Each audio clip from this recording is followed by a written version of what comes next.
Brothers and sisters, it's Tommy Z. What happens when you chase your music career dream without thinking about the long term plan? I'm about to tell you the story of one of Toronto's biggest DJ who had everything: the fame, the Rolex, his name in big font on a poster, headlining all the big clubs, the BMW. 5 years later, I walk into the Apple store, now fully employed as a music producer in my industry. And there he was, servicing my laptop. That moment changed everything for me.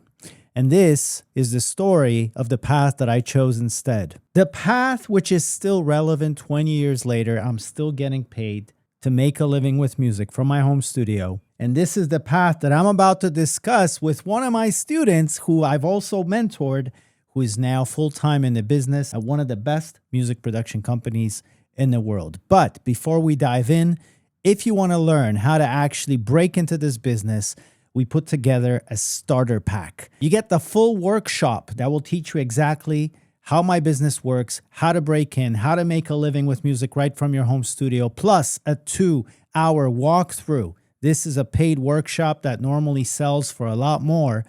It's with one of my best students who just quit his day job and went full-time in our business. He's making thousands of dollars per project now for some of the biggest brands in the world. All of this for less than the price of buying us lunch. Link is in the description below. All right, let's get into it. You were a DJ in Toronto while also working a day job, and you had some success with DJing.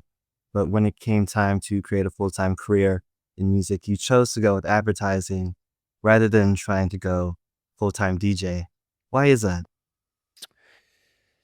So the funny thing is, when I was a DJ in Toronto, I was doing probably as well as my very cushy salary at the corporation, and I was getting paid cash. I probably shouldn't say this. No, I don't think you can chase anyone for taxes 5 years going back. Whatever. I don't care. The point is, I was making cash. I was making good money, but also I knew that at some point, this DJ lifestyle would have to probably come to an end because I just didn't see myself like going worldwide or something. I was playing at big Toronto clubs and yeah, it was going well.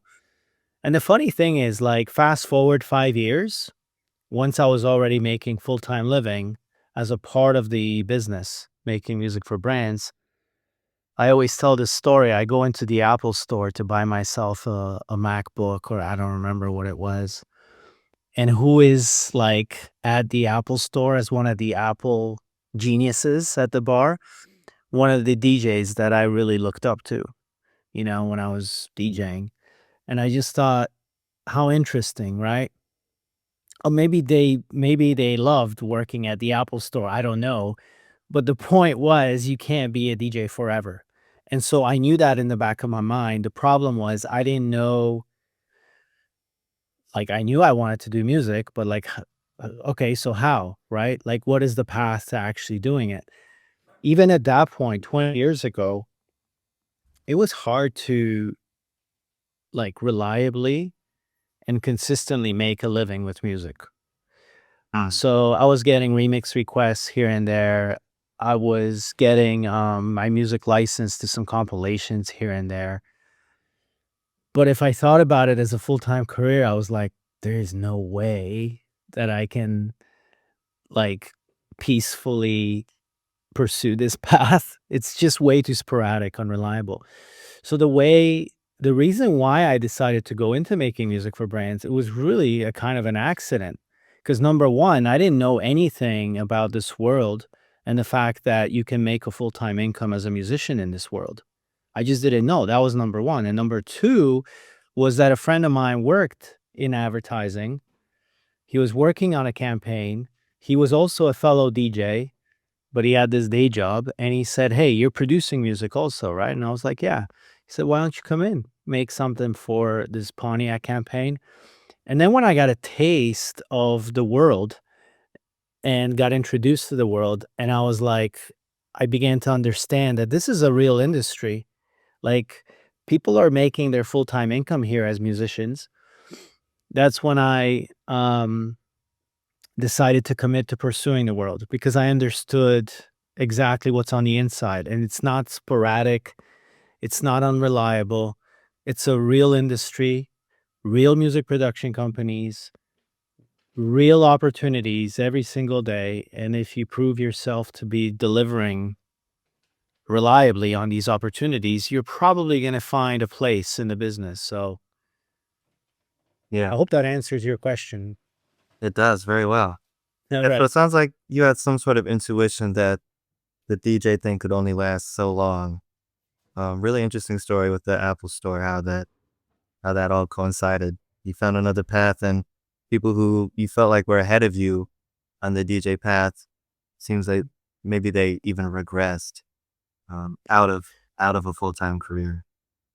The one thing I always like advise anyone, whether it's a musician or a human being pursuing whatever path in life, is number one, be careful what you wish for. And number two, because you might become a victim of your own success. Mm, So, what does that mean?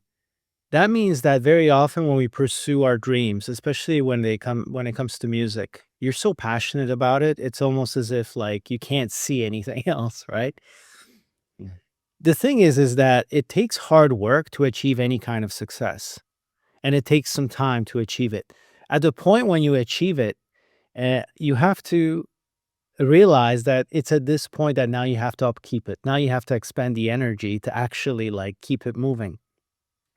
So the thing with DJing was like all these people tried so hard to get to a certain place where your name is in like whatever font size 48 on the poster and not size 12 somewhere on the bottom. You Sure fought did. so hard to get the 48 size font, to get the Rolex, and to get the BMW, because those were the three signs of a successful DJ. Mm, The 48 size font as a headliner, the Rolex, and the BMW. And just when you get there, suddenly you realize like it's not going to last forever. And people don't think about it. They don't have that bigger perspective.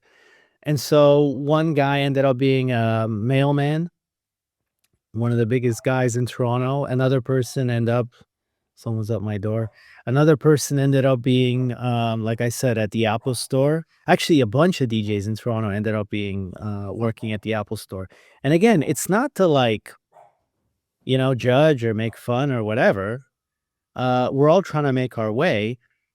It's just, this just taught me that you have to consider a long-term perspective when it comes to your music career. And when it comes to making music for brands, when I fast forwarded in time, 5 years, 10 years, 15 years, 20 years, nobody can know what's going to happen for sure.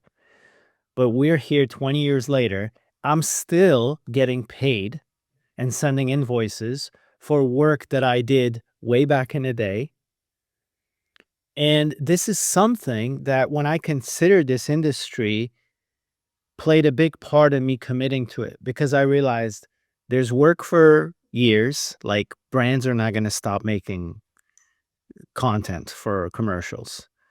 Do they have the money? Yes, they have the money. They have I've seen brands waste so much money on campaigns that didn't even air. I worked on a Bud Light campaign with someone whose name I won't mention because I don't even want to like, first of all, borrow light. But secondly, I don't want to get in trouble in case like whatever, right? Brands are secretive about who they want to work with. Let's just say this is one of the biggest rappers in the world. We worked on a Super Bowl campaign for Bud Light. Bud Light had like at the time $800 million marketing budget. This is 20 years ago. They would prepare 9 or 10 Super Bowl commercials. 9 or 10 fully like like all you just press a button and they're ready to broadcast, and then they would discard 9 of them and just pick wow. one. Yeah. So mine didn't make it, but I still have it, and like, whoever I have a connection with, I'm always happy to share it with them because, it's fully finished. It just didn't It's end. amazing. Yeah, but it just goes to show you. So these are things I considered as far as mapping out my career path. I'm like, is there work? Yes. Is there money to pay for it? Yes. Will it ever stop? Not as long as I'm alive, I don't think. Because even when I got into business, people were saying, oh, it's over. Like, there's all these kids in their basements now making music. The big music production companies were saying it's over. The future is like a bunch of kids in their basements making money on making music on GarageBand. And then but that hasn't happened. The music production companies still exist. They're responsible. And then you have guys like me at these music production companies who are responsible for the overall sound and music result. And we have to hire some kids in the basement who didn't That's become. me. You're the star of the show. But you can see, like, even though people were saying, oh, it's democratized now, everyone has a laptop with a music studio on it. So now music houses are not going to exist. It's not true. Someone still has to be responsible for the budget. So there's a place for both, and they both have a good role to play. So Yeah. Well, I doubt advertising is gonna go anywhere in my lifetime as well.